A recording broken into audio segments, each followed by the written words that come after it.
after the Sui, the Tang came to power in 617, and the Tang ruled China for nearly 3 centuries.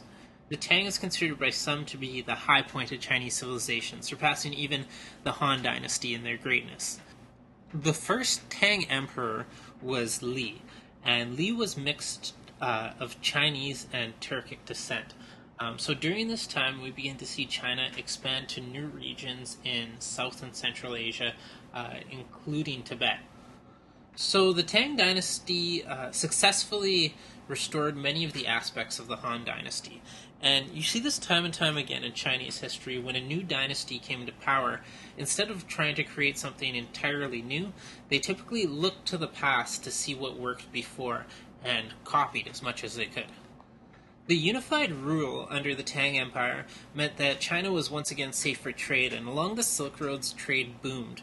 So Chinese exports like tea and silk and porcelain all made the empire very rich. The Tang capital was the city of Chang'an, which is the modern-day city of Xi'an.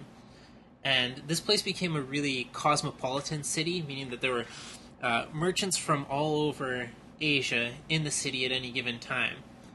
The population of Chang'an exploded to over 1 million people, which made it the biggest city in the world at the time. And the city was always bustling with traders who would come to bring tribute to the Tang emperor. In addition to trade, arts and culture flourished. A new form of printing made written works available to a mass public audience. A popular form of art at the time were landscape paintings, which typically depicted scenes of nature, mountaintops, valleys, and these paintings were influenced by Taoist religious philosophy. Humans didn't typically appear in the paintings, but when they did, they appeared as tiny figures to emphasize insignificance compared to the landscape.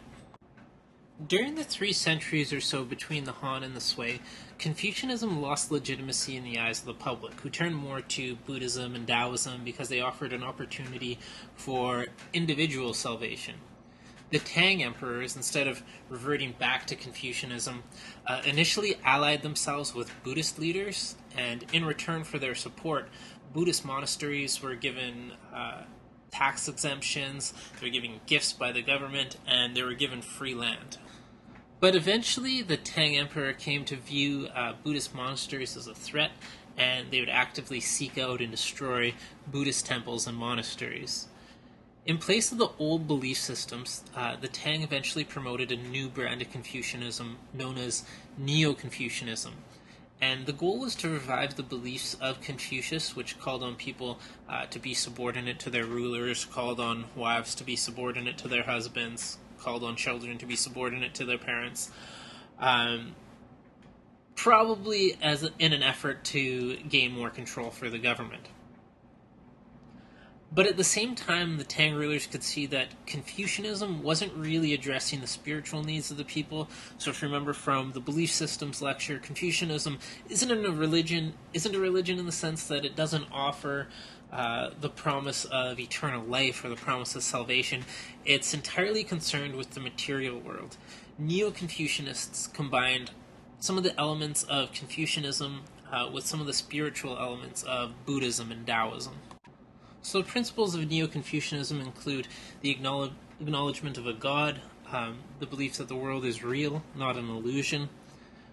Personal fulfillment is gained by full participation in the world, not withdrawal from it. The world is divided into 2 worlds, a material world and a spiritual world, and the goal of everyone should be unification with God. So with this, you see combination of Confucian ideas and Buddhist, Taoist ideas, and people could still get some spiritual fulfillment while the Tang got rid of elements that it thought were dangerous to its rule. Among the practices of the Han Dynasty that was restored by the Tang was the civil service examination based on Confucian principles. Remember, the civil service exam was like a standardized test used to find people who'd be competent at running the government. So the exam provided a degree of social mobility in the sense it was based on performance, not on inheritance, but typically it was only wealthy children who could devote the time needed to study for the exam. So over the course of the dynasty, it appears as though the system became corrupt government positions went to sons of officials who didn't even pass the exams. So even if in theory it was supposed to be based on merit and practice, in the Tang Dynasty it became corrupt, and it meant that less able people were running the government. So eventually the Tang Dynasty would decline because of ineffective leadership and internal rebellions. Throughout Chinese history, when Chinese rulers were in a vulnerable position, they typically had to actually pay nomadic people not to attack them. And these payments were still done under the guise of the tribute system. So nomads would come and perform the kowtow and act subordinate to the emperor, but it was really just a show, and the emperor would basically have to give the nomads a massive bribe not to attack them. Eventually, the Tang's military wasn't able to put down internal rebellions that were popping up all over the empire, so they hired a group of Central Asian nomads known as the Uyghurs to be mercenaries and to protect the dynasty. And eventually, the Uyghurs would overthrow the Tang, and what would result would be another 53 years of political fragmentation. So the next dynasty you want to know about is the Song Dynasty, and they rose to power after about 60 years of a civil war by taking power away from the Uyghurs. And the Song, they recycled many of the same ideas about empire as the dynasties that came before them, and they developed the concepts of Neo-Confucianism that were established during the Tang Dynasty. They continued with the civil service examination as a mechanism for selecting people to run the government. Under the Song, China was the most populated, the richest, and the most technologically advanced civilization on Earth. There was a massive population explosion due to the adoption of a drought-resistant strain of rice that came from Vietnam. So this increased food surpluses, and when you have increased food surpluses, what typically follows is a population boom. So the population in Song China reached 120 million people by the year 1200. China also became the most urbanized civilization in the world. There were dozens of cities with populations over 100,000 people. The capital of the Song Dynasty was Guangzhou, which had a population of over 1 million people. And Marco Polo, in his memoirs, describes Guangzhou as the richest, most noblest city in the world. The Song Dynasty is known for many technological advancements, so we see the development of gunpowder technology and the refinement of gunpowder technology. So Song military made primitive grenades out of metal and gunpowder, and these grenades would explode and shoot shrapnel in all directions. The Song possessed the most advanced shipbuilding technologies, which were used for trade to enhance the power of the empire. The ships that were built during the Song Dynasty could easily have made it to America.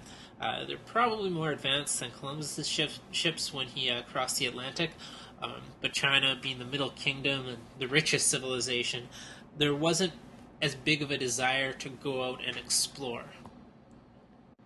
The Song also took a number of steps to stimulate the market economy.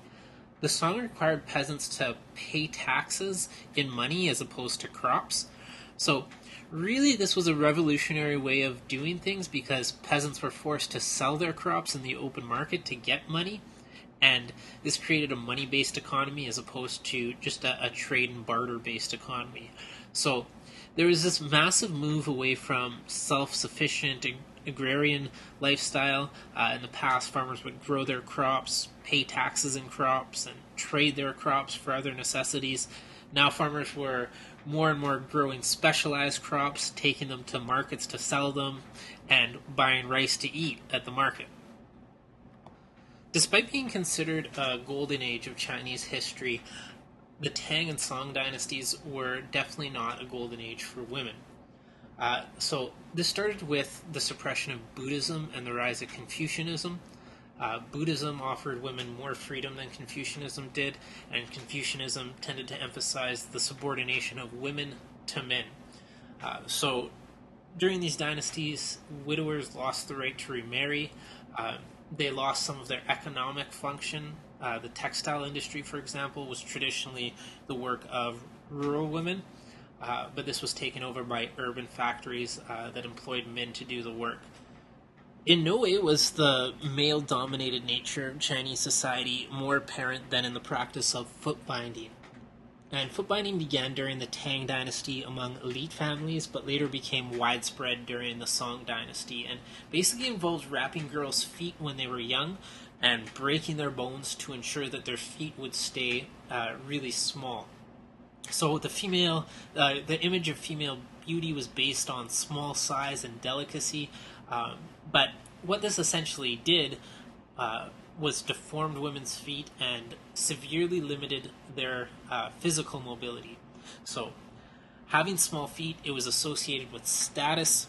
Parents would often bind their daughters' feet so that they would be able to attract a husband when they grew up. So this was a absolutely horrific practice, and it continued in some form in China until the 20th century. And just to wrap things up, the Song ruled for 300 years, and during another time of public discontent and rebellion, they made the same mistake as the Tang before them, and hired a group of nomadic warriors to protect them. But this group, unlike the Uyghurs, unified China and created a Chinese dynasty of their own, known as the Yuan dynasty. These nomads were the Mongols of Genghis Khan fame, although it was Genghis's grandson, Kublai Khan, who led the Mongol conquest of China. And the Mongols would go on to create a Eurasian empire that ranks alongside the British Empire of 17th, 18th century as the largest empire the world has seen to date. So we studied the Mongols the last week of Unit 2. Before that, we look at Christian Europe with the political fragmentation and small kingdoms that occurred in Western Europe after the fall of Roman Empire, and the Byzantine Empire or Eastern Roman Empire in the East. And we'll look at the rise of Islam, and the rise of Islamic empires, and the pre-contact civilizations of the Americas, including the Maya, the Aztecs, and the Inca. And this brings episode 8, The Middle Kingdom, to an end.